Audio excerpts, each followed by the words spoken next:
ஒரு காட்டில் அனைத்து மிருகங்களும் மகிழ்ச்சியாக வாழ்ந்தன. ஒரு நாள் அந்த காட்டிற்கு ஒரு பூதம் வந்தது. அனைத்து மிருகங்களும் அந்த பூதத்தை கண்டு பயந்தன. ரொம்ப பசிக்குதே, என்ன சாப்பிடலாம்? அதை சாப்பிடலாமா இல்லை இதை சாப்பிடலாமா? மரத்தில் இருந்த கிளியும் குருவியும் பயந்தன.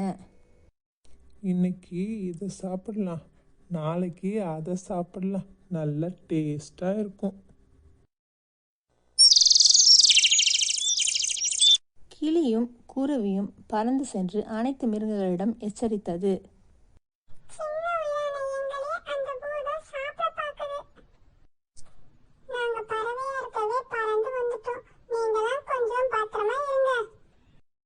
பூதம் ஒரு நாள் கோடாரியை கையில் வைத்துக்கொண்டு காற்றை சுற்றி வந்தது. அதை பார்த்த நரி பயந்து ஓடியது.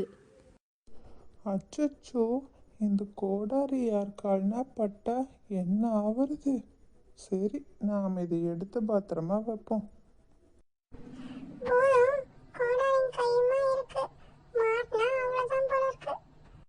நரி காட்டில் உள்ள அனைத்து மிருகங்களிடம் சென்று சொன்னது. பூதம் அசந்து தூங்கிக் கொண்டிருக்கும் வேளையில் 2 எலிகள் அங்கு வந்தன.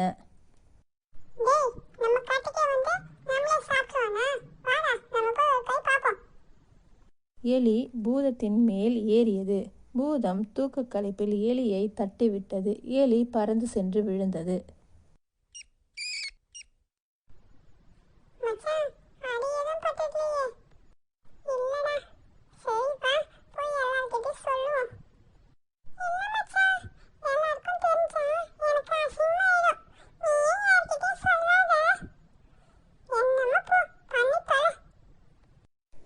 இரண்டு நாட்களுக்கு பிறகு காட்டில் கிடைத்த துப்பாக்கியை எடுத்துக்கொண்டு காட்டை சுற்றி வந்தது பூதம்.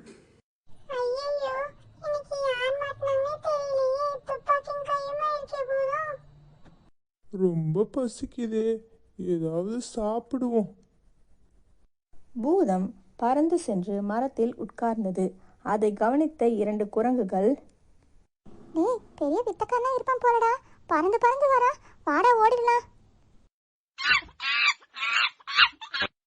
அனைத்து மிருகங்களும் பூதத்தை கண்டு அஞ்சு நடுங்கின. இந்த பூதத்தை எப்படியாவது துரத்தி ஆகணும். நம்ம காட்டுக்கே வந்து நம்மளே நிம்மதியா வாழ விட மாட்டேங்கிறானே. நம்ம காட்டு ராஜா கிட்ட சொல்லலாமா? கொஞ்சம் அங்க பாரு, உருவத்துல பெருசா இருக்காருப்பா. அவர் வேற எல்லாரையும் பயமுடுத்தாருன்னு சொன்னீங்க, அதான் கொஞ்சம் பயமா இருக்கு. அனைத்து மிருகங்களும் பூதத்தை விரட்ட திட்டம் போட்டனர். வலையை விரித்து வைத்தனர். அந்த பூதம் அதிலிருந்து தள்ளி சென்று விட்டது. வழியில் முட்செடிகள் போட்டு வைத்தனர். பூதம் பறந்து சென்று விட்டது. இந்த பூதத்தை எப்படி துரத்துறதுனே தெரியலையே, எல்லாத்துலயுமே தப்பிச்சிடுதே.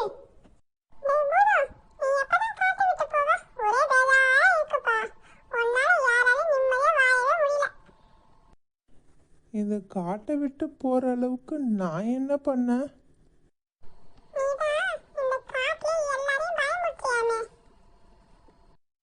அப்படின்னு யார் சொன்னாங்க? நான் யாரையாவது பயமுடுத்தி நீங்க பாத்தீங்களா?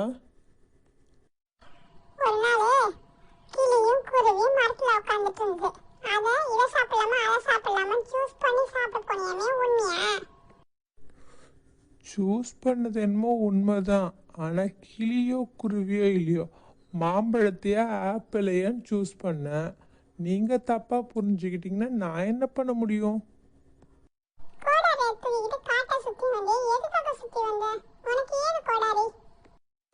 வழியில கிடைச்சது, யாருன்னா காலில் குத்திடுமேன்னு சொல்லி எடுத்துட்டு போய் பத்திரமா வச்சேன். இது ஒரு தப்பா?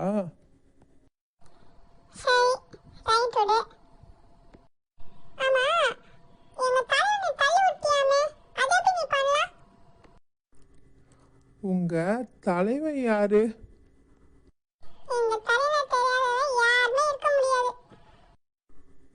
எலியா? ஆமா, நான் தூக்க கலப்புல தள்ளி விட்டுட்டேன். அவர் ஓடி போய் விழுந்துட்டாரு. நான் தூக்கத்துல இருக்கும்போது அவர் வந்து ஏன் என்னை டிஸ்டர்ப் பண்ணணும்? தெரியாம நடந்துடுச்சு. ஒரு நாள் துப்பாக்கி தூக்கிட்டு சுத்தினியே, அது எதுக்கு? அது எப்படி உனக்கு கிடைச்சது? ஒரு நாள் வேட்டைக்கார் வரப்ப இந்த துப்பாக்கி இங்கேயே தொலைச்சிட்டு போயிட்டாரு. அதை தான் நான் எடுத்து வச்சுட்டு பார்த்துட்டு இருந்தேன். பூதம், இப்ப நீ என்னதான் சொல்ல வர? இந்த காட்டை விட்டு போறியா இல்லையா? அதெல்லாம் எனக்கு தெரியாது. நீ இந்த காட்டை விட்டு போகணும், அதான் சரி. நான் இங்கே இருக்கிறது உங்களுக்கு கஷ்டமா இருந்தா நான் போயிடுறேன். என்னை மன்னிச்சிடுங்க. இந்த பாரு, இதுக்கு மேல உன்னை இந்த ஏரியால பார்த்தா அவ்வளவுதான். பூதம் காட்டை விட்டு வெளியே சென்றது. காட்டின் வெளிப்புறத்தில் தங்கியிருந்தது. என்ன ஏதோ சத்தம் கேக்குதே, என்ன ஆச்சு? ஏன் சோகமா இருக்க? இந்த காட்டுல இருக்கிற எல்லா மரத்தையும் வெட்ட போறாங்க.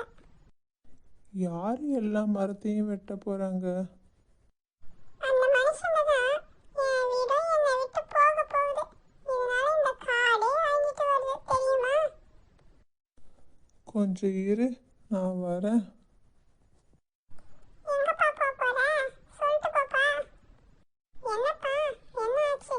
ஏன் எல்லாரும் பயந்து வர்றாங்க? அவங்க கிட்ட ஒரு விஷயத்த சொல்லலான்னு போனேன்னா என்னை பார்த்ததுமே பயந்து ஓடிட்டாங்க. உனக்கு உன் உருவம் தான் ப்ளஸ் பாயிண்ட். இந்த உருவத்தை பார்த்து தான் பயந்து ஓடுறாங்க. உன் மெசேஜை இந்த குட்டீஸ் கிட்ட சொல்லு, அவங்க கேட்பாங்க. காட்டில் இருக்கிற மரங்களை எல்லாம் வெட்டக்கூடாது. அணில், குருவி, காகம் இவங்களோட வீடு மறந்தானே. அதை நீங்கள் விட்டுட்டீங்கன்னா இந்த சின்ன உயிர்கள் எங்கே தங்குவாங்க? கொஞ்சம் சிந்தியுங்க. மரத்தை வளர்ப்போம், இயற்கை வளத்தை பெறுவோம். எல்லா விலங்குகளும் பறவைகளும் பூதத்திடம் மன்னிப்பு கேட்டனர். பூதம் அதே காட்டில் மகிழ்ச்சியுடன் பறவைகளுடன் விலங்குகளுடன் சந்தோஷமாக வாழ்ந்தது.